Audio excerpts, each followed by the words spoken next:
अस्सलाम वालेकुम फ्रेंड्स, कैसे हैं आप लोग। मैं उम्मीद करती हूँ आप सब खैरियत से होंगे। मैं भी बिल्कुल ठीक हूँ। तो आज जो है मैं हरी मिर्च बना रही थी, तो सोचा आप लोग के साथ भी इसकी रेसिपी शेयर कर दूँ।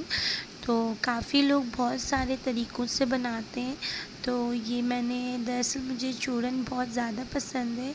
तो एक दिन मेरे पास चूरन पड़ी हुई थी, तो मैंने ना उससे सोचा कि ना इसको ना इसके अंदर नींबू डाल के ना, पहले तो मैं खा रही थी, तो ना मैंने ऐसे ही ट्राई किया, हरी मिर्चों में डाली और ना दरमियाने साइज़ की हरी मिर्चें थी।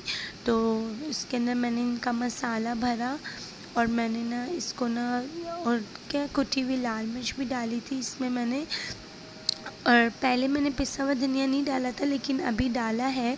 तो उस दिन जब मैंने खाई थी तो इतनी मज़ेदार बनी थी, तो मुझे इतना कोई अच्छा लगा, कसम से। मैंने अपनी मम्मा को भी खिलाई थी, मेरी मम्मा को भी इतनी पसंद आई थी, और मैंने अपनी नंद को भी खिलाई थी, उनको भी बहुत ज़्यादा पसंद आई थी।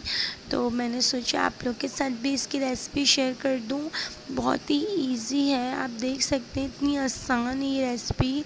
और ये मिर्चें मुझे इतनी पसंद है, जब भी कोई मैं दाल चावल या कोई भी ऐसी चीज़ बनाती हूँ, जैसे आलू वाले चावल हो गए, खिचड़ी हो गई, तो मैं इसके साथ ये मिर्चें लाज़मी बनाती हूँ, क्योंकि इतनी मज़े की बनती हैं ये मिर्चें। सच में मैं आपको सच बता रही हूँ, आप लोग भी ज़रूर बनाइएगा। तो मुझे मेरी मम्मा ने ही बोला था कि इसके अंदर तुम पिसा हुआ धनिया भी ऐड करो, उससे बहुत अच्छी वो होती है, जायका आता है। तो मैंने मम्मा के कहने पे ही इसमें पिसा हुआ धनिया भी ऐड किया। तो आप देख सकते हैं, मैंने सारी मिर्चों में बीच में कट लगा के इसमें भर दिया था। और हाँ, इसमें आपने ऑयल कम ही डालना है, ज़्यादा मत डालिएगा, वरना अच्छी नहीं लगेंगी, क्योंकि ऑयल टपकता है तो फिर अच्छा नहीं लगता बिल्कुल भी। तो आपने बिल्कुल थोड़े से ऑयल में इसको दम पे पकाना है, आपने जैसे इसको जलाना नहीं है, नॉर्मल।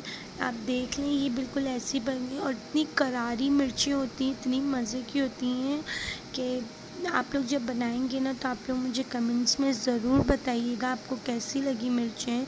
तो और आपने इसको बिल्कुल लो फ्लेम पे बनाना है, ज़्यादा हाई फ्लेम मत कीजिएगा। तो ये देखें, बिल्कुल रेडी हो गई है खाने के लिए। तो बस उम्मीद करती हूँ आपको मेरी वीडियोस अच्छी लगी होंगी, मेरा चैनल भी सब्सक्राइब कर दें। और अल्लाह हाफ़िज़, मिलती हूँ नेक्स्ट वीडियो में।